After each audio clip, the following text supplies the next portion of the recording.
Dinner time na mga anak, hala grabe, tignan nyo naman kung paano sila magsilabasan isa-isa. Gutom na to mga to dahil maghapon po sila talaga nasa cage lang. At isa lang naman po talaga ang nagpagutom sa kanila mga katimpusa. At dahil dito sa Real Meat Delish from Pets Up mga katimpusa, and meron pa po silang 3 flavors available.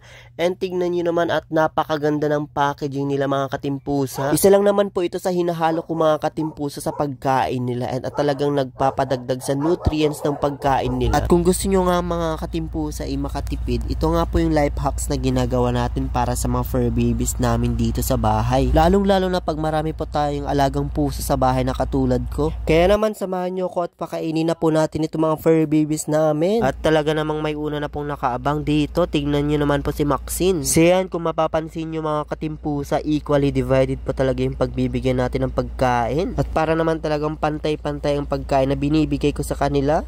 At ano pang inaantay natin mga katimpusa, at panigurado at magugustuhan ito ng mga furry babies natin. And tignan nyo naman po yung kanilang ebidensya, nagustuhan po talaga nila.